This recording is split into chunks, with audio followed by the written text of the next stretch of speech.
எல்லாத்துக்கும் hi, welcome to doctor Vel channel. And இந்த வீடியோவில் வந்து நம்ம dos and don'ts first year MBBS தான் பார்க்க போகிறோம். ஸோ இது வந்துட்டு இந்த மாதிரி டிப்ஸ்லாம் எனக்கு ஃபர்ஸ்ட் இயரில் தெரிஞ்சிருந்தால் it would have been a lot more easier. So as a சீனியராக நான் சொல்கிறேன். ஸோ வாங்க பார்க்கலாம். ஃபர்ஸ்ட் வந்துட்டு டேக்கிங் இட் ஸ்லோ. நம்ம வந்துட்டு நீட் படிக்கும்போதோ ரிப்பீட் பண்ணும்போதோ நமக்கு எவ்வளோ பேர்டன் இருக்கும், எவ்வளோ ப்ரெஷர் இருக்கும். இதை விட்டு முடித்த உடனே நமக்கு தோணும், நான் இதை பண்ணுவேன், நான் அதை பண்ணுவேன், நான் இதை பண்ணுவேன். அண்ட் மோரோவர் அந்த வெயிட்டிங் பீரியடில் இது எதுவுமே நமக்கு பண்ண டைம் கிடச்சிருக்காது. ஏன்னா நமக்கு இந்த காலேஜ் கிடைக்குமா, அந்த காலேஜ் கிடைக்குமா, இல்லை காலேஜே கிடைக்குமான்னு ஒரு டவுட், ஒரு டைலமாவில் தான் இந்த வருஷம் ஸ்டூடெண்ட்ஸ் எல்லாருமே இருந்தோம். ஸோ நம்ம முடித்த உடனே இப்போ நம்ம காலேஜ் என்ட்ரு ஆகிட்டோம், நம்ம அந்த படத்தில் பார்த்த மாதிரி அதை பண்ணணும் இதை பண்ணணும். Don't rush. பொறுமையாக taking it slow is the key to எல்லா சார்ட் ஆஃப் ஹாப்பினஸும். நான் வந்து ஃபஸ்ட் வீக்கே வந்துட்டு அதில் சேர போகிறேன், நான் ஃபஸ்ட் வீக்கே அந்த காம்படிஷன் ரெஜிஸ்டர் பண்ண போகிறேன் அப்படிலாம் இருக்காதுங்க. Taking it slow is the most enjoyable process. அந்த இடத்துக்கு அக்காமடேட் ஆகுங்க, பீப்புள் கூட பழகுங்க. ஸோ அந்த ஒரு ஜேர்னி இருக்குல்ல, every day every minute of medical college has to be cherished. நமக்கு 5 years இந்த ஜேர்னி இருக்குது. ஸோ நீங்கள் வந்துட்டு இன்றைக்கே நான் இதை பண்ணி முடிக்கணும், அன்றைக்கே அப்படி ஒரு டார்கெட் வைக்காதீங்க. ஃபஸ்ட்டு நாளே நான் சொல்லித்தரதெல்லாம் படிச்சிருவேன் அப்படியெல்லாம் இல்லை. ஃபவுண்டேஷன் கோர்ஸ்னு ஒரு பீரியட் இருக்கும், அதெல்லாம் தரலி டு என்ஜாய். நீங்கள் வந்துட்டு உங்களோட காலேஜ் ஆம்பியன்ஸை ரசிக்கிற ஒரு டைமு, பீப்புள் நம்மளை சுற்றி எப்படி இருக்காங்க, நீங்கள் விதவிதமாக பொறுமையாக கிளம்பி ட்ரெஸ் போட்டு போகலாம். இதெல்லாம் முன்னாடி நம்ம நீட் படிக்கும்போது என்ன கண்ணாடியை பார்த்து ஒரு பொட்டு வைக்கிறதே டைம் வேஸ்ட்டுன்னு நினச்சிட்ருப்போம். இப்போ அப்படிலாம் கிடையாது. You will have abundant time to spend on all that. விளையாடுறதுக்கான உங்களுக்கான ஒரு டைம் இருக்கும். So first and key point வந்துட்டு டேக்கிங் இட் ஸ்லோ. செகண்ட் வந்துட்டு ஃப்ரெண்ட்ஷிப். ஸோ நம்ம வந்துட்டு எல்லாருமே சொல்லி கேட்டிருப்போம், medical college is full of snakes அப்படி அப்படின்ட்டு. ஸோ என்னை பொறுத்த வரைக்கும் அது அப்படி கிடையாது. Because you are burdened a lot by society. நீ டாக்டர்னால் இப்படி தான் இருக்கணும், நீ வந்து இவ்வளோ படித்தாதான் நீ டாக்டர் அப்படின்னு ஒரு சொசைட்டல் ப்ரெஷர்னாலே மேபி அது அப்படி இருக்கலாம். இவங்க நம்மளோட மார்க் வாங்கிடக்கூடாது, நம்ம போடுற எஃபர்ட்டுக்கு நம்ம தான் மார்க் வாங்கணும். ஸோ இந்த மாதிரி 1 to 2 தாட்ஸ் உங்களை வந்து அப்படி ஃபீல் பண்ண வைக்குமே தவிர்த்து நான் பார்த்த வரைக்கும் அப்படி இல்லை எங்கள் college life. It's pretty normal. நீங்கள் ஸ்கூல் எப்படி பார்த்தீங்களோ அதை விட மேபி 1 or 2% டாக்ஸிக்காக இருக்குமே தவிர்த்து it's not that of a toxic environment. So நீங்கள் வந்து ஃப்ரெண்ட்ஷிப்க்கு வெல்கமிங்காக இருங்க. ஒரு ஃப்ரெண்ட்ஷிப் வருதுன்னா அதை டிக்ளைன் பண்ணாதீங்க. பட் அதை சர்ச் பண்ணுறங்கிற பேரில் don't lose your self.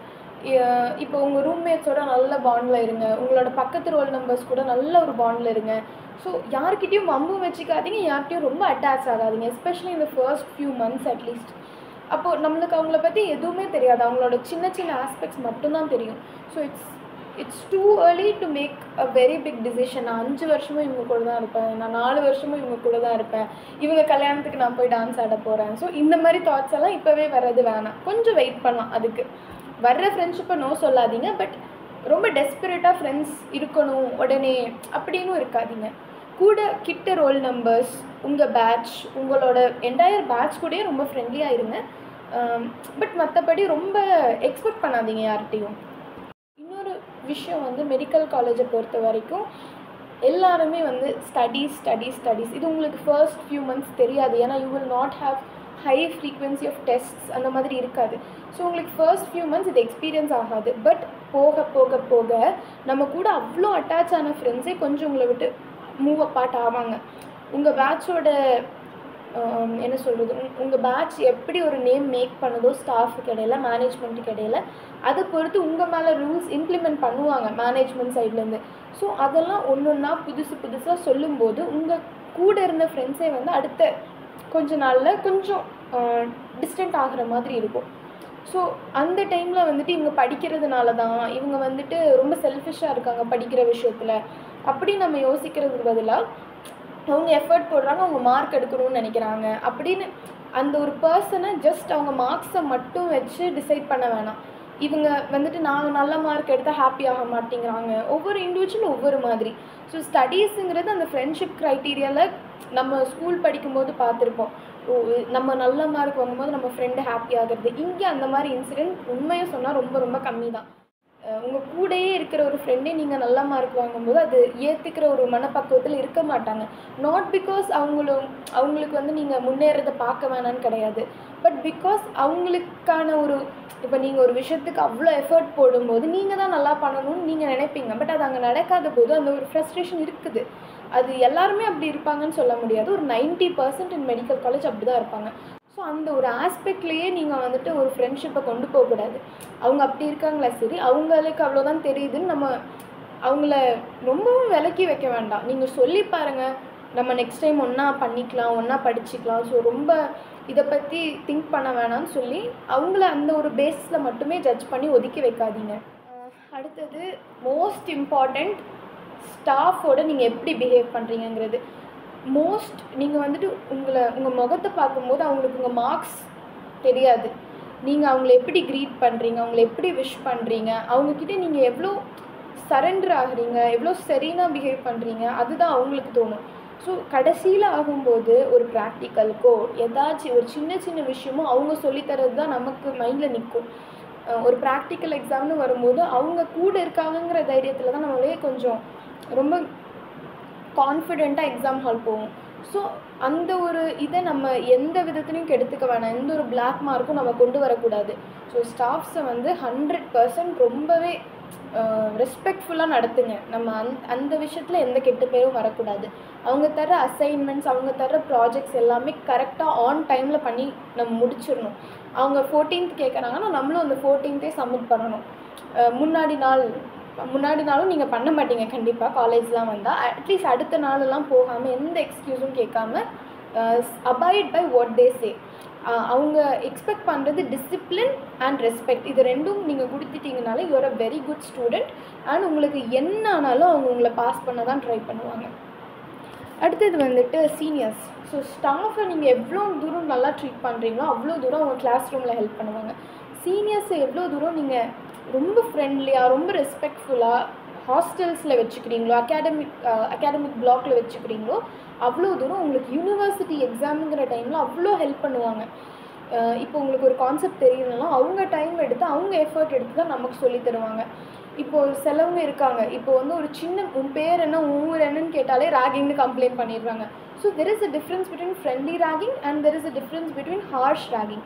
Harsh ராகிங்கை ரிப்போர்ட் பண்ணுறது உங்களோட உரிமை. பட் சின்ன இந்த ஃப்ரெண்ட்லி ராகிங்கையும் ரொம்ப பெருசு பண்ணி ஒரு இன்ட்ராக்ஷனே இல்லாமல் கொண்டு போகாமல் இருக்கிறதும் உங்களோட ரெஸ்பான்சிபிலிட்டி.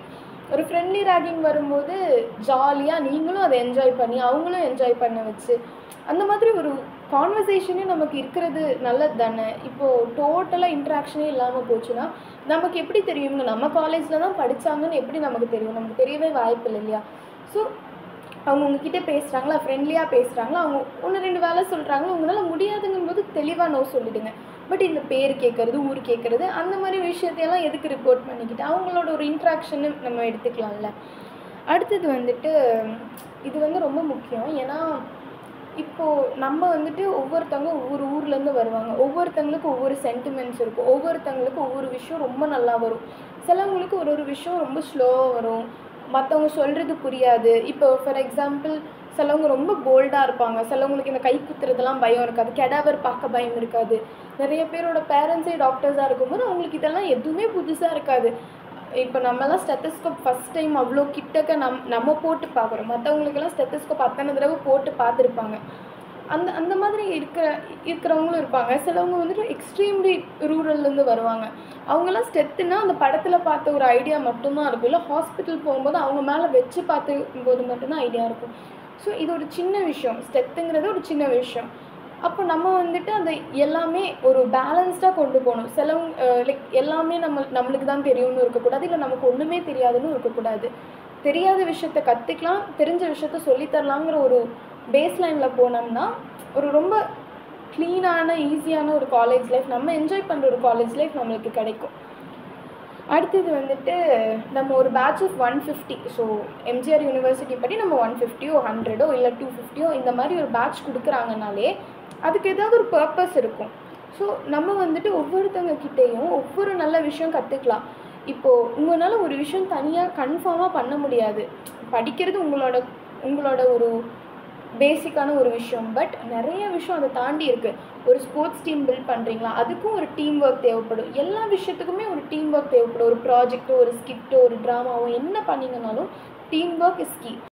ஸோ அதனால நீங்கள் எல்லாருக்கூடையும் ஒரு நல்ல ஒரு ரிலேஷன்ஷிப்பில் இருக்கிறது எப்போவுமே நமக்கு ரொம்ப நல்லது. ஸோ யாருக்கிட்டையும் தேவையில்லாமல் போய் பிரச்சனை பண்ணாதீங்க. மோஸ்ட்லி எல்லாருமே ஜாலியாக தான் இருப்பாங்க. யாருமே உங்ககிட்ட பிரச்சனை பண்ணணும்னு நினைக்க மாட்டாங்க. ஏன்னா 5 இயர்ஸும் உங்கள் கூட தான் உங்களுக்கு தெரியும். ஸோ யாருமே அவங்களா பிரச்சனை பண்ண மாட்டாங்க. நீங்களும் பண்ணாதீங்க எந்த பிரச்சனையும். அப்புறம் குரூப்ஸில் படிங்க. இப்போ வந்துட்டு இப்போ நான் வந்து ஒன் டே ஃபுல்லாக டிசெக்ஷன் 3 hours மார்னிங் போனோன்னு டிசெக்ஷன் 3 hours இருக்கும். அப்புறம் ஒரு கொஞ்சம் நேரம் கிளாஸு, அப்புறம் ரொம்ப டயர்ட் ஆக தான் செய்யும். ஸோ உங்களுக்கு வந்து டெய்லி கன்சிஸ்டண்ட்டாக படிக்கிறது will be very very difficult.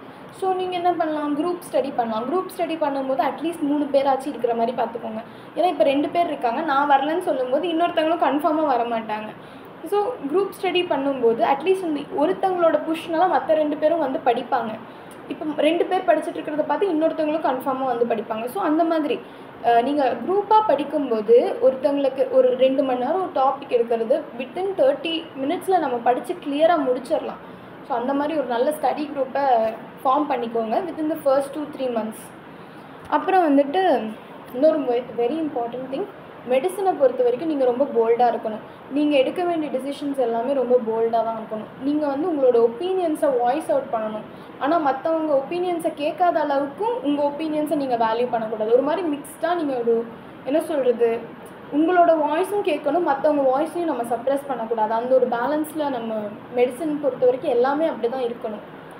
அடுத்தது வந்துட்டு கிளாஸில் நீங்கள் எப்படி இருக்கீங்கிறது பொறுத்து தான் உங்களோட ப்ராக்டிக்கல் எக்ஸாம் மார்க்ஸு, இல்லை உங்கள் மேலே இருக்கிற ஒப்பீனியனே வந்துட்டு இந்த காரிடோரில் நீங்கள் விஷ் பண்ணுறது அதெல்லாம் ஒரு பார்ட். பட் அந்த கிளாஸில் நீங்கள் எப்படி இருக்கீங்க, ஸ்டாஃப் கூட எப்படி இன்ட்ராக்ட் பண்ணுறீங்க, ஸோ இதெல்லாம் பொறுத்து தான் நம்ம வந்துட்டு எப்படிப்பட்ட ஒரு ஸ்டூடெண்ட், நமக்கு ஹெல்ப் பண்ணலாமா, நம்ம இன்ட்ரெஸ்டடாக இருக்கோமான்னு அவங்களுக்கு தெரியும். நம்ம இன்ட்ரெஸ்டடாக இருக்க மாதிரி ஸ்டாஃபுக்கு தெரிஞ்சால் தான் ஸ்டாஃப் அவங்களோட மேக்ஸிமம் பொட்டன்ஷியல் நமக்கு கொடுப்பாங்க. நெக்ஸ்ட் வந்துட்டு டிசெக்ஷன் ஹால் வந்துட்டு உங்களுக்கு ரொம்ப ஒரு நல்ல பீரியட் ஆக்சுவலி ஸ்டடி பண்ணுறதுக்கு. கெடாவர் அங்கே இருக்கும், கெடாவர்கிட்டேயே வந்துட்டு நம்மளும் நின்று படிக்கிறதுக்கு ரொம்ப ஹெல்ப்ஃபுல்லாக இருக்கும். ஸோ இன்ஸ்டெட் அந்த ஒரு டைமை ரொம்ப வேஸ்ட் பண்ணாமல், நம்மளால் 3 hours படிக்க முடியாது தான், கண்டிப்பாக அப்படியெல்லாம் படிக்க முடியாது. பட் அட்லீஸ்ட் அந்த நாளில் ஒரு 1.5 hours ஆச்சு நம்மளுக்குன்னு ஒதுக்கி நம்ம படித்து இன்னொருத்தவங்களுக்கு கூட சொல்லிக் கொடுக்கலாம். கொஞ்சம் நீ இந்த டாபிக் படி, நீ இந்த டாபிக் படி, நீ இப்படி பிரித்து உங்கள் டேபிள் மேட்ஸே இதை நீ படி, இதை நான் படின்னு பிரிச்சுட்டு கடைசி ஒரு 1 hour வரும்போது டிஸ்கஸ் பண்ணிவிட்டு இருக்கும்போது உங்களுக்கு அட் தி எண்ட் ரொம்ப ஈஸியாக இருக்கும். ஏன்னா யூனிவர்சிட்டி டைம்லாம் நாங்கள் ரொம்ப ரொம்ப கஷ்டப்பட்டோம். ஆனால் அப்போ படித்த டாபிக் கடைசி வரைக்கும் ஞாபகம் இருந்தது. ஏன்னா அப்போவே கெடாவரில் ஸ்ட்ரக்சர் பார்த்தோம், ரிலேஷன்ஸ் படித்தோம், எல்லாமே ஈஸியாக இருந்தது. ஸோ இந்த டெக்னிக் கொஞ்சம் ஃபாலோ பண்ணலாம். அடுத்தது வந்து ஹெல்த்து. ஸோ எல்லாருக்குமே ஹாஸ்டல் ஃபுட் செட் ஆகும்னு சொல்ல முடியாது. ஸ்டார்டிங்கில் ஹாஸ்டல் ஃபுட் செம்மையாக இருக்கிற மாதிரி இருக்கும், பிகாஸ் இட்ஸ் ஃபார் ஒரு சேஞ்ச் நல்லா இருக்குன்னு தோணும். ஆனால் போக போக ஒரு மாதிரி நமக்கு சாப்பிடவே பிடிக்காது, எதுவுமே நமக்கு ஒரு இன்ட்ரெஸ்டே இல்லாத மாதிரி இருக்கும். ஆனால் கொஞ்சம் நீங்கள் அடாப்ட் பண்ணிக்கணும். நீங்கள் இதை எனக்கு சாப்பிட பிடிக்கலன்னா நீங்கள் அதுக்கேற்ற மாதிரி ஃப்ரூட்ஸ், நட்ஸு இதெல்லாம் வாங்கி கொஞ்சம் உங்களுக்கு என்ன பிடிக்குமோ அவல் இதெல்லாம் வாங்கி ஓட்ஸ் இந்த மாதிரி உங்களுக்கு பிடிச்ச ஐட்டம்ஸ்லாம் செஞ்சு சாப்பிட்ற மாதிரி கொஞ்சம் பார்த்துக்கோங்க. நம்ம வந்து நல்லா இருந்தால் தான் இன்னொருத்தங்களை நல்லா பார்த்துக்க முடியும். ஸோ நம்ம பேஷண்ட்டாக இருந்தால் நம்ம எப்படி பேஷண்ட்டை பார்க்க முடியும்? ஸோ அந்த மாதிரி உங்கள் ஹெல்த்தை நீங்கள் பார்த்துக்கோங்க. அப்புறம் இன்னொரு விஷயம் வந்துட்டு ரெஃபரன்ஸ் புக்ஸ் வந்து எல்லாருமே ரெஃபர் பண்ணுறதுக்கு யூஸ் பண்ணுற புக் வந்து ஸ்டாண்டர்ட் புக் அப்படின்னு நம்ம சொல்லிட முடியாது. இப்போ நிறைய பேர் ஃபிசியாலஜிக்கு கைட்டன் படி அதுதான் கரெக்டாக இருக்கும்னு சொன்னால் நம்ம எல்லாருனாலையும் அதை ஃபாலோ பண்ண முடியாது. கைடன் ஸ்டாண்டர்ட் புக் தான், இல்லைன்னு சொல்லலை. பட் எல்லாருனாலையும் அதை ஃபாலோ பண்ணி புரிஞ்சுக்க முடியுமா? கிடையாது. ஜிகே பால் நமக்கு நல்லா பிடிச்சிருக்கு, ஈஸியாக இருக்குன்னு தோணும், சிலவங்களுக்கு ஏகேஜேன்னு தோணும். ஸோ எல்லாரோட ப்ரிஃபரன்சஸ் ஆர் டிஃப்ரெண்ட். எப்படி ஒவ்வொருத்தவங்களுக்கும் டேஸ்ட் டிஃப்ரெண்ட்டாக இருக்கோ அதே மாதிரி தான். ஸோ உங்களுக்கு எந்த புக்கில் படிக்க பிடிச்சிருக்கோ அதை மற்றவங்க இந்த புக்கு படிக்கிறாங்க, நான் இந்த புக்கு தான் படிக்கிறேன் அப்படிலாம் இல்லை. கண்டென்ட் எல்லாத்துலேயுமே சேம் தான். உங்களுக்கு எது பிடிச்சிருக்கோ படிக்க அதை யூஸ் பண்ணுங்கள். There is no compulsion that நீங்கள் வந்து ஸ்டாண்டர்ட் புக்ஸ் தான் யூஸ் பண்ணணும் அப்படின்ட்டு. நிறைய நோட்ஸ் இருக்கும் ஆன்லைனில், நிறையா வந்து ஸ்டடி மெட்டீரியல் இருக்கும். ஸோ அதெல்லாம் நான் கம்மிங் வீடியோஸில் போடுறேன். ஸோ எது படித்தா பெஸ்ட்டாக இருக்கும்னு இன்னொரு ஷார்ட்ஸ் வீடியோவில் என்னெல்லாம் புக்ஸ் யூஸ் பண்ணணும், என்னெல்லாம் நோட்ஸ் யூஸ் பண்ணணும் நான் சொல்லியிருப்பேன். அது வேணால் பார்த்தீங்கன்னா கரெக்டாக இருக்கும். இனிஷியல் டேஸில் காலேஜ் வந்த புதுசில் உங்களுக்கு அவ்வளோ டைம் இருக்கும். ஸோ இந்த டைம் அண்ட் எனர்ஜி வந்துட்டு நீங்கள் எதில் போடுறதுன்னு தெரியாமல் இருந்தீங்கன்னா கண்டிப்பாக ஸ்போர்ட்ஸ் பண்ணலாம். ஸோ நீங்கள் ஸ்டார்டிங்கில் ஸ்போர்ட்ஸ் போக போக you will start building your circle. So சிலவங்களுக்கு ரொம்ப இன்ட்ரெஸ்ட்டாக இருக்கும் விளையாடுறதுக்கு. அப்படியே விளையாண்டு உங்கள் மைண்டும் ஃப்ரீ ஆகும், ரொம்ப ஸ்ட்ரெஸ் ஃப்ரீயாக இருப்பீங்க. More friends you get to build. As a whole இன்டகிரேட்டடாக உங்கள் காலேஜ் லைஃபே பெட்டர் ஆகிடும். ஸோ அதுதான். அடுத்தது மை மோஸ்ட் ஃபேவரட். இது ஆக்சுவலி நான் ஜாயின் பண்ணுற வரைக்குமே எனக்கு தெரியாது. நம்ம வந்துட்டு ஃபிசியாலஜியில் ஹேண்ட் ப்ரிக் பண்ணணுமா. நம்ம வந்துட்டு ரொம்ப கம்ஃபர்டபுளாக இருப்போம் வீட்டில், லைக் எதுவுமே பண்ணாமல் நல்லா 3 நேரம் சாப்பிட்டு நம்ம அதிகபட்சம் பண்ணுற வேலை நம்ம சாப்பிட்ற தட்டை கழுவு வைக்கிறது தான். இங்கே வந்தால் டெஸ்ட் டியூபை கழுவும்பாங்க, எல்லாமே நம்ம தான் பண்ணணும்.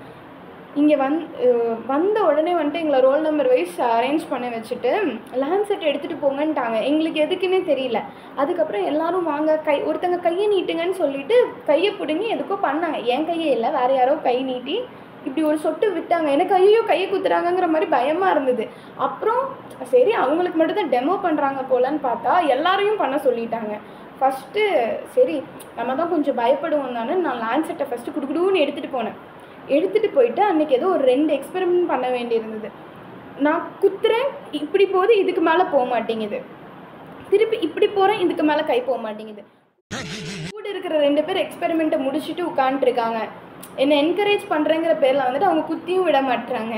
நான் 2 பேர் மூஞ்சியும் பார்க்குறேன், அவங்க குத்தி விட மாட்டுறாங்க. இப்போ குத்துறியா, எப்போ முடிப்பேன்னு தெரியாது, அவங்களுக்கும் தெரியாது, எனக்கும் தெரியாது. திருப்பி இப்படி போகிற முடியல.